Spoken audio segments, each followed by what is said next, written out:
पाकिस्तानियों, आप एक दफा फैसला कर लें। जब आप फैसला करेंगे कि हम किसी सूरत ख्वाए अल्लाह के किसी के सामने नहीं झुकेंगे, आपकी परवाज ऊपर चली जाएगी। जिस दिन ला इलाहा इल्लल्लाह का मतलब आप समझ गए, आपकी जंजीरें टूट जाएंगी। ये जो गुलामी की जंजीरों में हमें डालना चाहते हैं, टूट जाएंगी। अब सब उठ जाएंगे। 22 करोड़ लोग हैं, बाहर पाकिस्तानी बैठे हैं, हर किस्म की सलाहियत रखते हैं, लेकिन ये चोर और डाकू, पैसे के गुलाम, अगर ये आपके ऊपर बैठे रहे, ये मुल्क कभी आगे नहीं बढ़ेगा बल्कि नीचे जाएगा।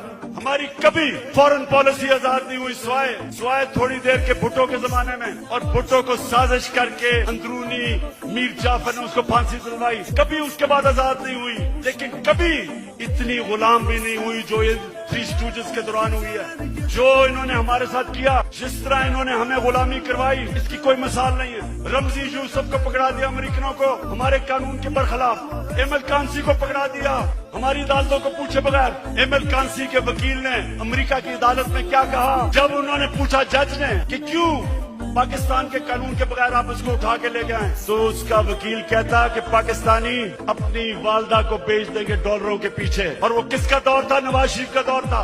हम नहीं बेचेंगे, ये नवाज शरीफ बेच देगा, पैसे का पुजारी है। फिर जनरल मुशर्रफ का दौर आया, 9/11 के बाद इसने पकड़ के पाकिस्तानियों को ग्वांटानामो बे में दे दिए। मुल्ला ज़ईफ तालिबान का एम्बेसडर था, जिनीवा कन्वेंशन के मुताबिक उसको प्रोटेक्शन थी, उन्होंने उसके बावजूद पकड़ा दिया, उनको ग्वांटानामो बे में भेज दिया। हमारे मुल्क से लोगों को उठा के ले गए। हम जंग उनकी लड़ रहे हैं और दुश्मन हम ही बने हुए हैं। 400 ड्रोन अटैक्स करवा दिए, कबायली इलाके को उजाड़ दिया।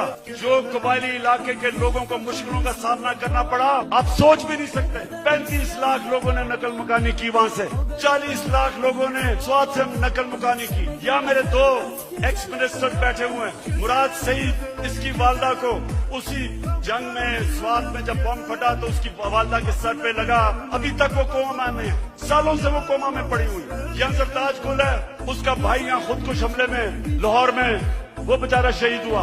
मेरे माँ और वालिद की तो दोनों तरफ से, एक जनरल बिलाल शहीद हुए हैं वालदा की तरफ से, और न्याजी हमारे मियाँ वाली से शहीद हुए। 80,000 हमारे लोग मारे गए।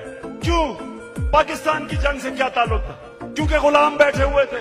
हमें कुर्बान किया गया किसी की खातिर और हमें दुनिया में जिल्लत मिली। उसामा बिन लादेन को पाकिस्तान में आके इन्होंने खत्म किया। 3 दिन कोई बोला नहीं। प्रेसिडेंट ओबामा अपनी किताब में लिखता है कि मुझे बड़ा खौफ था कि मैं सदर जरदारी को जब टेलीफोन करूंगा वो बड़ी मुजम्मत करेगा कि तुमने हमारे मुल्क में आके ये किया क्या।